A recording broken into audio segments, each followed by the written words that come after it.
Hi everyone, Dr. Amir Karam here, and we are in episode 3 of our Beautiful Life mini-series. And today we're going to talk about natural outcomes in plastic surgery. This is something that I'm honestly very known for, and this is something that patients want. They want natural, undetectable outcomes, and something that, again, I'm very passionate about to share with you. How can we achieve those outcomes? And I think you're going to find this episode very, very interesting.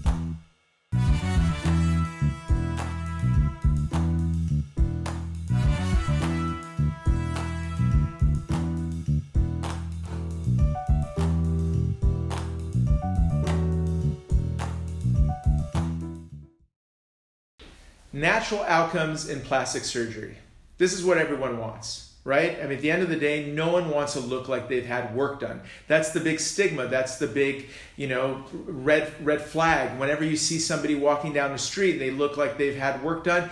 It has a negative connotation. No one wants that for themselves. In fact, that is probably one of the greatest reasons why so many people stand on the sidelines and don't participate in plastic surgery, because they're worried that they're going to have an unnatural and sort of morphed appearance, a change in their identity, and that everyone is going to look at them in a negative way as a result of that. And quite frankly, I don't blame anyone for feeling this way, because when you see those outcomes out there, when you see those people out there, it's hard not to stare. It's hard not to wonder why they did that to themselves. It's hard not to look at them and make a judgment. But the reality of the matter is, when you get to the bottom of it, no one wants to look like that, and no surgeon necessarily wants to achieve those outcomes. But it's hard to create natural outcomes and create natural looks. So let's discuss how that can be achieved. So first of all, there's a very, very important paradigm from a surgical point of view you need to have to even allow yourself to take that step forward when you're deciding what type of procedures to perform for patients. And that paradigm starts with understanding the definition of natural.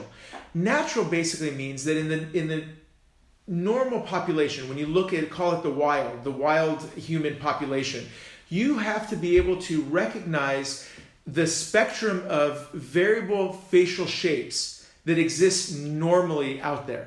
Now, you can have a smaller nose, you could have a beautiful, youthful neck, but all that exists normally. But when your nose looks unusually small, or your breast looks unusually large for your body frame, or your face looks pulled to the side as opposed to, lifted in a natural direction, what ends up happening is you don't look like a human anymore. You look like something else.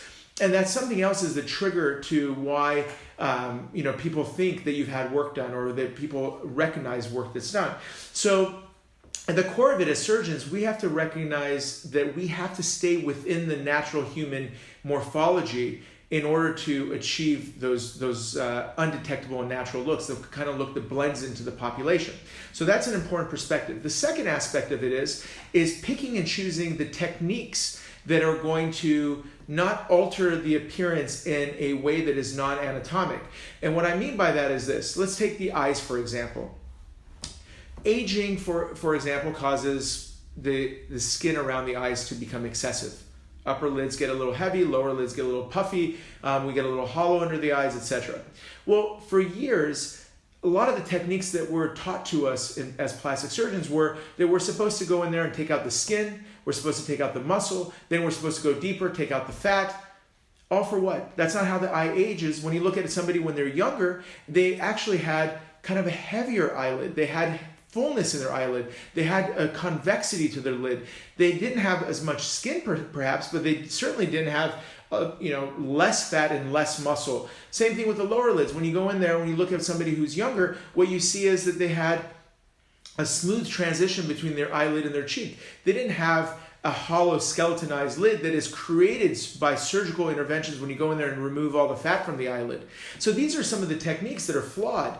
And so often these techniques, when they're performed, they create flawed outcomes. And people wonder, why do they look this way? And it's because they've been altered in an unnatural way. So for myself, from the very, very beginning, I chose procedures and developed techniques that just literally went in reverse of the aging process. If you have extra skin on your eyelid, all I did was go in there and remove the extra skin. I left all the other anatomy in place.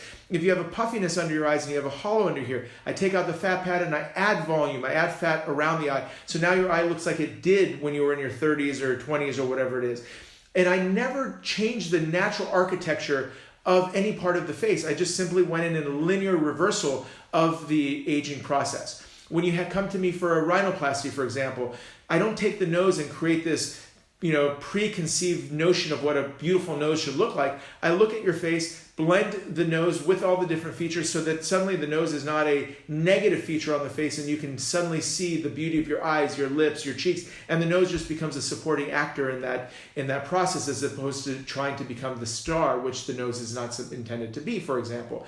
So the techniques are very, very important. And obviously there has to be a knack.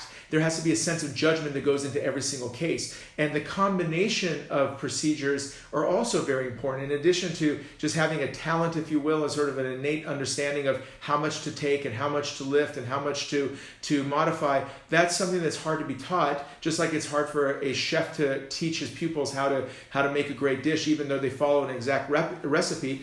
But the other aspect of it is the combinations. Most of our procedures in the realm of facial rejuvenation combine a number of different procedures, because just like when you go to rejuvenate or restore a home, for example, it looks weird if you have a home that's built in the 1950s. Let's just take a kitchen, for example, and you have popcorn ceilings and you have linoleum on the floor and all the other features that homes in the 1950s had. And then suddenly you go in there and you want to renovate it, but you only take care of the countertops and you only change the appliances and paint the walls a different color, but you leave the linoleum on the floor and you leave the popcorn ceiling and you leave the cabinets and all of a sudden you've got a combination that's mixed between old and young, and it becomes very glaring that this is either a work in progress or something very odd about this room. So when it comes to the face, it's no different. The face has to blend, it has to work together, and when part of our plans for facial rejuvenation always combine a number of different procedures that will take that face and bring it into a combined look that looks either young, or we leave it alone and it looks old, and that's also natural. So a younger, natural face has all the features of a younger face, and an older face just simply has features that are all blended together as an older face. So these principles guide us and ultimately are the reason why our outcomes look so natural. And for me, this has just been the way I've done it from the very, very beginning. Very first case I've ever done, always focused on these essential basic principles. And as a result, every patient I've ever operated on ultimately had a natural look. And this is why patients come to see me from all over the world, because it's a difficult thing to achieve. And when you can find a surgeon who can do it, it's very reassuring and it feels really good, and you feel a sense of trust, and this is who you want to put your face in their hands. So these are the guiding principles for me. I hope you found this to be interesting and insightful and give you a little bit of understanding of how we can achieve these natural looking results.